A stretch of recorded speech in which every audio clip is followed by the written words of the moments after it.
fractions, exercice 1 multiplie.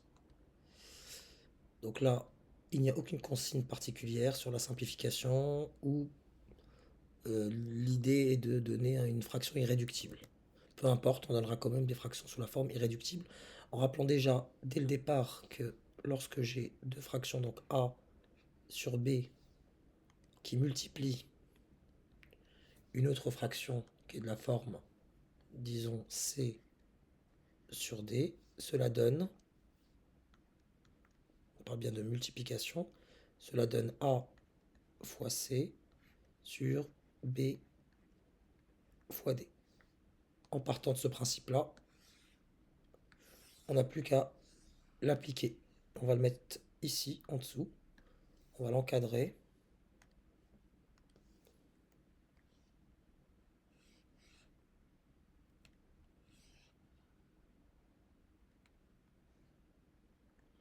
Mais les choses ne sont pas si simples parce que des fois, il faudra quand même simplifier et pas calculer bêtement.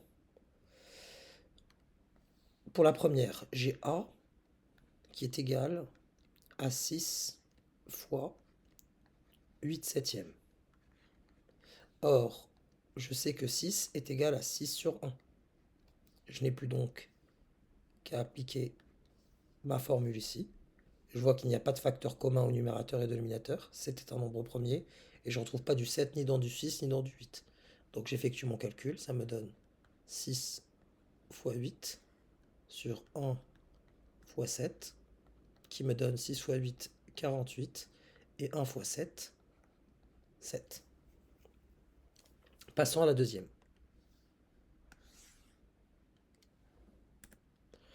J'ai B qui est égal, j'écris l'expression systématiquement pour mon imprégné, est égal à 6 fois moins 3 sur 11. Pour les mêmes raisons que pour la A, je mets mon 1. Donc 6 est égal à 6 sur 1. Je le fais apparaître. Qui me donne, du coup, je ne retrouve du 11 ni dans du 6 ni dans du 3, ni dans du moins 3 pour le coup ici. Et j'effectue mon calcul. 6 fois moins 3 est égal, sur 1 fois 11. Et là, passons au 6 fois moins 3. C'est le produit d'un nombre positif par un nombre négatif, qui me donne un nombre négatif, donc c'est moins. Et 6 fois 3 vaut 18. Donc pour la deuxième, c'est moins 18 sur 11. Passons à la troisième.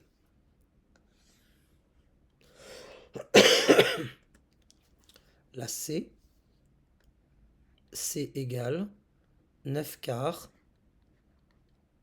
fois 8. Et comme tout à l'heure, j'ai en tête que 8, c'est 8 sur 1. J'applique, passez-moi l'expression bêtement, ma formule, 9 fois 8 sur 4 fois 1. Et là, j'ai un réflexe immédiat de me dire que ce 8-là contient du 4. Que 8 est un multiple de 4. Donc je peux faire apparaître du 4 dans mon 8. Donc j'écrirai 9. Et à la place de mon 8, j'écrirai 4 fois 2. Donc je vous mets en rouge l'expression qui a remplacé 8, mais qui est égale à 8.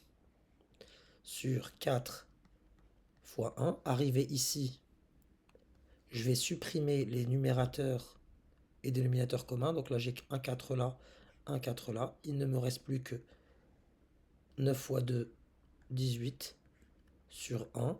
Et on peut écrire ça sous la forme de 18. C'est au choix. Mais ayez bien en tête que dès que j'ai vu le 8 au numérateur et le 4 au dénominateur, je dois avoir le réflexe de me dire que je peux faire apparaître du 4 dans mon 8. Passons à la suivante. La D. Qui peut paraître un peu plus compliquée, mais ça demande un peu d'expérience. Donc là, j'ai 51 sur 17 fois 9. Et comme tout à l'heure, 9 est égal à 9 sur 1. Ça me fait du coup 51 fois 9 sur 17 fois 1. Et je vous parlais d'expérience tout à l'heure parce que à force d'effectuer des calculs avec des fractions, on sait que, vous pouvez le vérifier à la calculatrice, que 51 est égal à 17 fois 3. Ça se prouve assez facilement même sur la calculatrice. 3 fois 10, 30. 3 fois 7, 21. Et 30 plus 21, 51. Donc ayez-le bien en tête, il revient régulièrement dans les évaluations notamment. 51 est égal à 17 fois 3. Donc là, je le remplace par 17 fois 3 fois le 9 qui était déjà présent en facteur sur 17 fois 1. Je supprime mon numérateur et dénominateur commun. Il ne me reste plus que 3 fois 9, 27. 27 sur 1 qui me donne 27. Encore une fois ici, on a dû décomposer parce qu'on a de l'expérience. Et on commence à l'engranger. Passons à la suivante.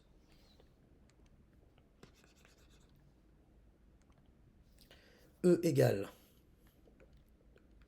2 tiers fois 7 cinquièmes. 2 fois 7, 2 et 7 sont des nombres premiers, je ne peux pas les décomposer davantage. 3 fois 5, c'est la même chose. Donc j'effectue mes calculs. 2 fois 7, 14. 3 fois 5, 15. Et là, je suis ramené immédiatement à appliquer bêtement, passez-moi l'expression, ma formule. Passons à la F. F égale 3 onzièmes fois 7 neuvièmes. Avant même d'aller plus loin, je constate qu'il y a du 3 dans mon 9. Et il y a du 3 ici. Qu'est-ce que je fais donc? Je décompose mon 9. Ça me donne au numérateur 3 fois 7 et au dénominateur 11. Et mon 9, je vais le remplacer par une autre écriture qui est 3 fois 3. Cela me permet d'éliminer au numérateur et dénominateur le facteur commun.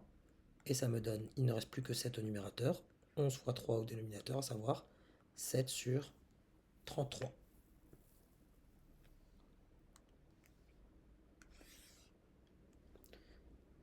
Pour la G, la question ici est de s'interroger sur la difficulté que pourrait impliquer le signe moins. Bah, pas grand chose. Le moins, il est là, j'y touche pas. Donc ça me donne 2 cinquièmes fois 8 septièmes. Il n'y a qu'un seul moins, donc le résultat, quoi qu'il arrive, sera négatif. Parce que c'est l'opposé d'une quantité positive. Donc là, 5 et 7 sont des nombres premiers, et j'arrive pas à faire apparaître du 7 ni dans 8, ni dans 2 bien sûr, ni 5 non plus. Ça me donne du coup, le moins je le laisse devant ma fraction, voilà.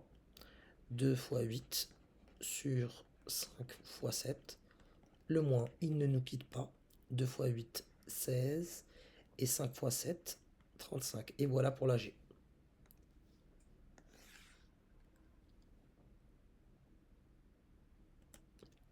Pour la H. H égale moins 4 onzièmes fois moins 3 cinquièmes. Le produit de deux nombres négatifs est un nombre positif. Donc là, j'ai un moins ici qui multiplie un autre moins. Donc je réécris mon expression, mais sans signe moins. Parce que c'est le produit de deux nombres négatifs qui est positif. Arrivé là, j'applique ma formule. 4 fois 3, 11 fois 5. Et même en décomposant 4 par 2 fois 2, je ne peux pas l'éliminer. Donc je reste sous cette forme. Donc 4 fois 3, 12. Et 11 fois 5, 55. Attention donc au produit de deux nombres négatifs.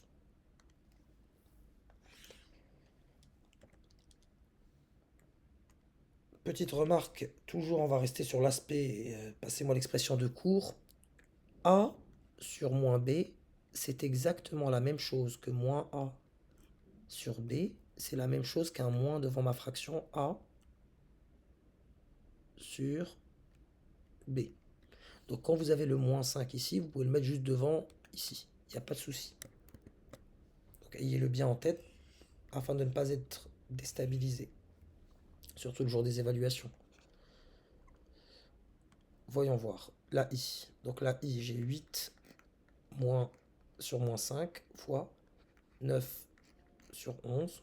Le moins, je vais le mettre devant ma fraction en appliquant cette règle-là. Et on peut se convaincre facilement de cette règle. Donc là, fois 9 sur 11, qui me donne 8 fois 9. J'oublie pas mon moins devant ma barre de fraction. Sur 8 fois 9 sur 5 fois 11. 8 fois le moins d'abord. 8 fois 9, 72. et 5 fois 11, 55. Je voyais bien que je pouvais pas faire apparaître ni du 5 ni du 11 dans 9 ou 8, et réciproquement non plus. Je pouvais pas faire apparaître du 9 ou du 8 dans du 11 ou du 5. Il faut être très à l'aise avec les tables de multiplication. Passons à la J. Donc la J, encore une fois, même remarque que tout à l'heure, j'ai le produit de deux nombres négatifs.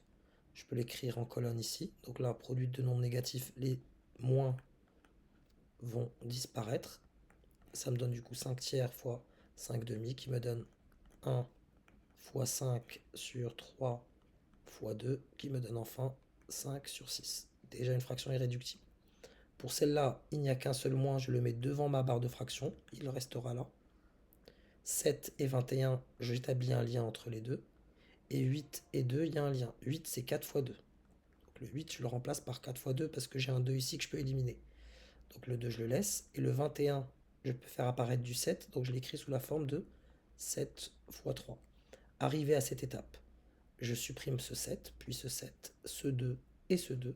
Il me reste ce moins devant la barre de fraction. Il ne reste plus que 4 au numérateur. Sur 3. Fraction irréductible. Pour la L, produit de deux nombres négatifs, et là on peut directement y aller. Au numérateur et au dénominateur, j'ai la même quantité, je la supprime. Il me reste 8 sur 16 que je peux simplifier. 8, c'est 8 fois 1, alors que 16, c'est 8 fois 2. Je supprime mes facteurs communs et ça me donne un demi. Et voilà pour l'exercice 1.